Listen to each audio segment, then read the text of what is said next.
What's up guys, this is Dr. Hermes Tech. Welcome back to the channel. So we're well into 2020, it's already the second quarter of this year and it looks like it's getting crazy and crazy by the day.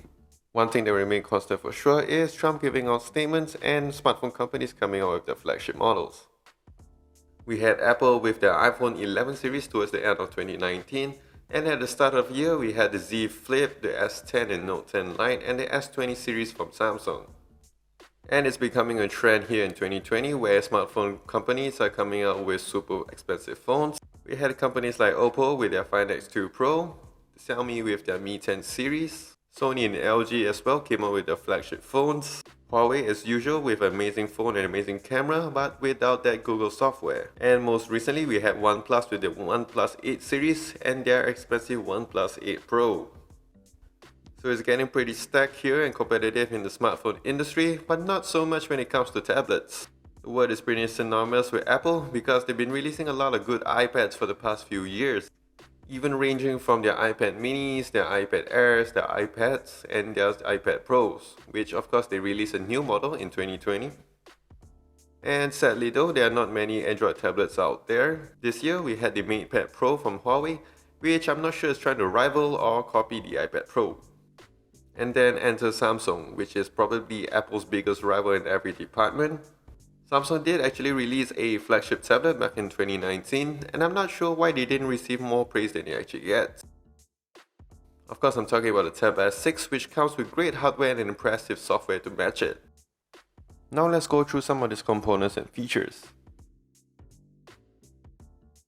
The Tab S6 comes with a 10.5-inch glass screen surrounded by an aluminum frame on the sides as well on the back. It has some bezels on the sides which I actually quite like it, because when you're holding the tablet in your palm, it will definitely be touching some of the screen on the sides. And these bezels will actually help prevent those accidental touches. Out of the box, it weighs in at about 420 grams but feels pretty light in hand. On the back, it actually has a groove to hold the S Pen, which we'll talk about it later.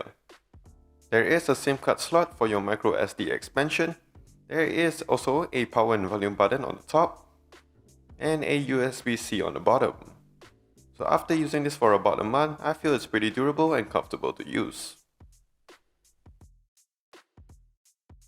As with most or all Samsung displays, this comes with a bright Super AMOLED display with a 287 ppi density on an 82.5 screen to body ratio. It has HDR10 Plus support, which will be great for content viewing on different streaming services like Amazon, Netflix, Disney Plus and others. Together with the great display, the Tab S6 comes with 4 stereo speakers tuned by AKG that comes on the sides.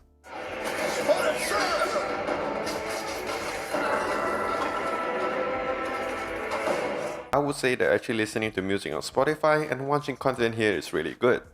It's pretty loud and clear, just like my girlfriend. And sadly though, in typical 2020 fashion, it doesn't come with a headphone jack. And below that AMOLED display, there's a built-in in-display fingerprint scanner, which is much faster and reliable than the ones you get on the S10 and S20 series. The base model comes in with 6GB of RAM and 128GB of UFS 3 storage, and can go up to 8GB of RAM and 256 of storage. It's of course expandable with a micro SD card. Mine comes with a 128 version, and so far I haven't really experienced any real issues even while doing some heavy multitasking and switching in between apps. The Tab S6 comes with a 7nm Snapdragon 855 SoC. In technical terms, that's about 1 core 2.8, 3 cores 2.4 and 4 cores 1.7. The GPU is an Adreno 640, but in layman's terms, it's a very good processor even by 2020 standard. Out of the box, it ships with Android 9 Pie on top of its One UI skin, and is finally updated all the way to Android 10 with the latest One UI 2.1. This update was just recently released in April and brings tons of improvements and changes to the Tab S6.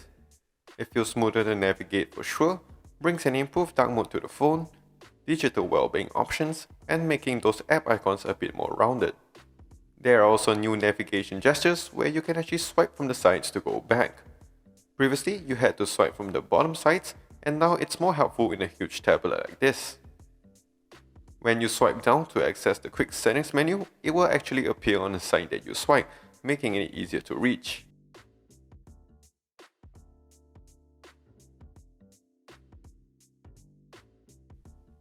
You can also use Quick Share that's been added by Samsung to transfer files between different Samsung devices. Gaming performance here is pretty good, and I would be probably doing a separate video on it later on.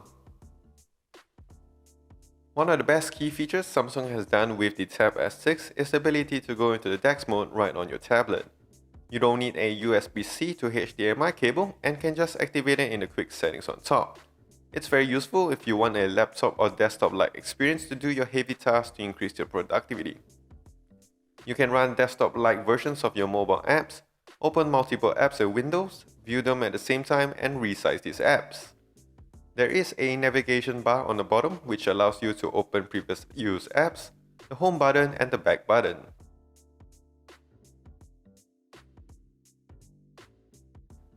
You can pin apps below in the middle as well. If you sync up your phone to this tablet, you can view your notifications on the side. And on the right of that, there's the quick settings menu to adjust your brightness, activate night mode, and so on.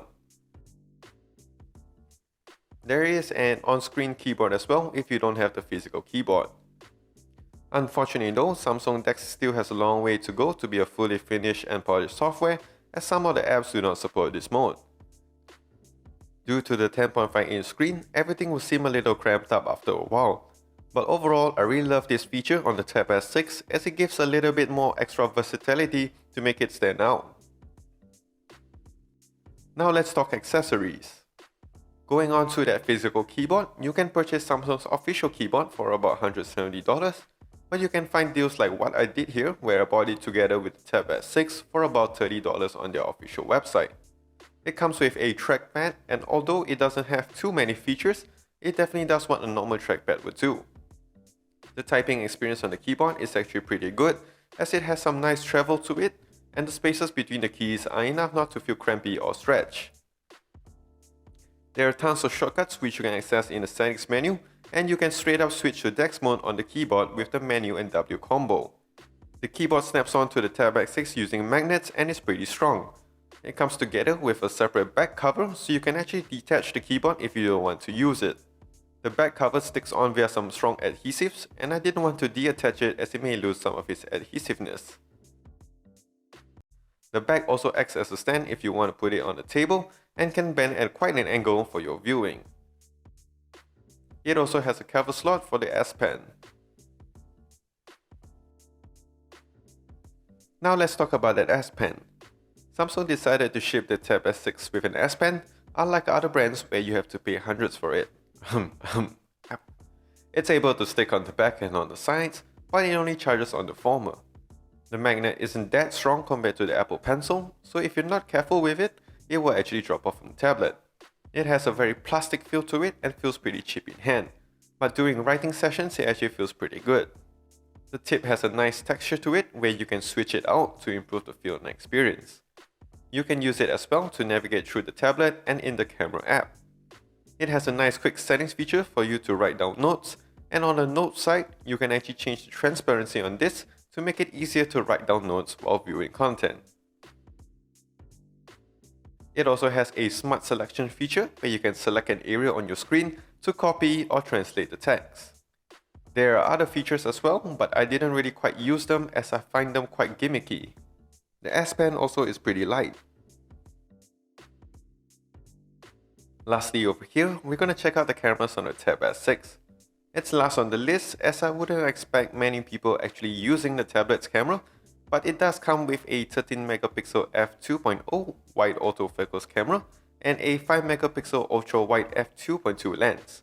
It's decent, but I wouldn't use it as much.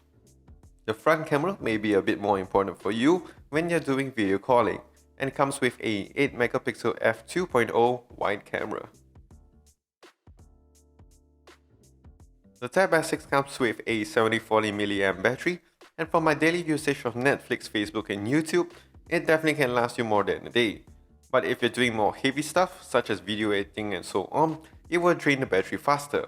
So I can't really give you a full-time scale on how long this can last, but you can charge it up with Samsung's fast charge brick wall charger. Overall, I would say this is a very good tablet to get even in 2020. If you don't want to get into that whole Apple ecosystem, this is probably the best alternative. It's a nice hybrid of being a very good tablet as well as a laptop. I would recommend this for those people that's looking for something more multifunctional between a tablet and a PC. If you're more into heavy stuff like full-on video editing and all that, this may not be for you as it still can't fully replace a laptop just yet. Alright guys, that's it for me. If you enjoyed this video, do click the like button. If you're new to the channel, do click the subscribe button down below for more videos like this in the future. This is Dr. Hamis Tech. Stay safe, take care, and wash your hands.